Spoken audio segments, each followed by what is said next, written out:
بسم اللہ الرحمن الرحیم نحن خلقناكم فلولا تصدقون أفرأيتم ما تمنون أأنتم تخلقونه أم نحن الخالقون نحن قدرنا بينكم الموت وما نحن بمسبوقين على أن نبدل أمثالكم وننشئكم فيما لا تعلمون وَلَقَدْ عَلِمْتُمُ النَّشْأَةَ الْأُولَى فَلَوْلَا تَذَكَّرُونَ أَفَرَأَيْتُمْ مَا تَحْرُثُونَ أَأَنْتُمْ تَزْرَعُونَهُ أَمْ نَحْنُ الزَّارِعُونَ لَوْ نَشَاءُ لَجَعَلْنَاهُ حُطَامًا فَظَلْتُمْ تَفَكَّهُونَ إِنَّا لَمُغْرَمُونَ بَلْ نَحْنُ مَحْرُومُونَ ہم ہی نے تمہیں پیدا کیا ہے پھر تم تصدیق کیوں نہیں کرتے؟ تصدیق کیوں نہیں کرتے یعنی تسلیم کیوں نہیں کرتے؟ مانتے نہیں، اور تمہیں ماننا چاہیے۔ کیوں؟ اس لیے کہ یہ تو بتاؤ کہ جس نطفے کو تم رحم میں ڈالتے ہو کیا تم اس کو خلق کرتے ہو، انسان بناتے ہو، یا ہم ہیں خلق کرنے والے؟ ہم ہیں خالق اس کو۔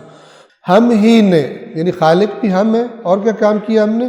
ہم ہی نے موت کو تمہارے لیے مقدر کر رکھا ہے، اور ہم عاجز نہیں ہو سکتے، یعنی ہمیں کوئی عاجز نہیں کر سکتا کہ ہم نے جو موت مقدر کی ہے کوئی کہے کہ میں نے نہیں مرنا اور ہم پر غالب آ جائے اور ہم عاجز ہو جائیں اسے مارنے سے۔ اور ہم اس عاجز نہیں ہیں اس بات سے کہ تم جیسوں کو بدل کر ہم بدل دیں اور تمہیں اس جگہ میں ایسی زندگی دے دیں جس کا تمہیں علم بھی نہیں ہے، یعنی اس زندگی کے بعد ایک اور زندگی۔ ہم پہلی دفعہ جب ہم خالق ہیں تو دوسری دفعہ بھی ہم تمہیں جیسے مرضی حالت میں چاہیں خلق کر سکتے۔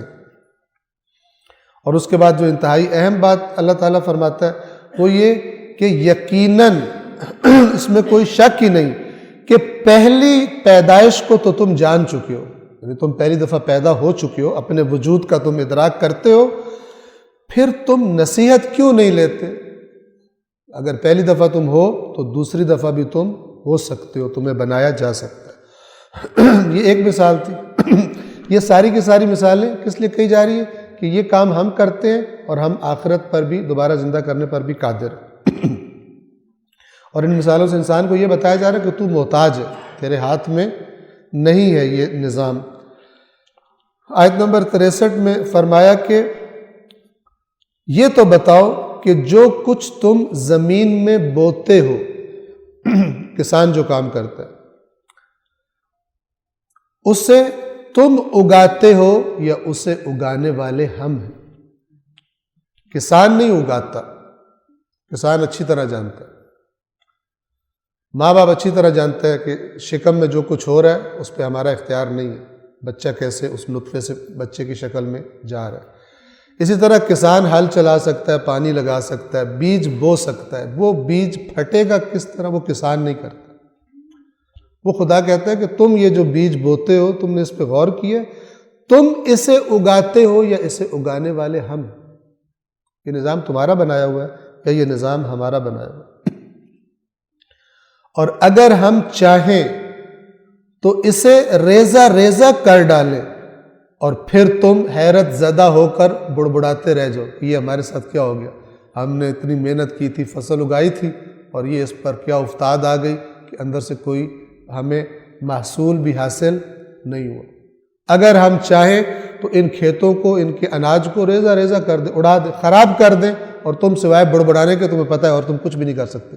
جن کو بڑے بڑے نقصان ہو جاتے ہیں وہ سوائے الٹی سیدھی باتیں کرنے کے یہ کیا ہو گیا تو فلان ہو گیا، کر کچھ نہیں سکتے۔ اگر ان کے اختیار میں ہوتا تو پھر کر لیتے۔ اس محتاجی کی طرف اللہ کے جو انسان محتاج ہے اس کی طرف قرآن اشارہ فرماتا ہے۔ اگر ہم چاہیں تو اسے ریزہ ریزہ کر دیں، پھر تم حیرت زدہ بڑبڑاتے رہ جاؤ، اور وہ بڑبڑانا کیا ہوگا؟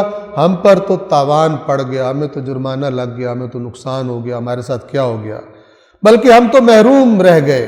صدق اللہ العلی العظیم۔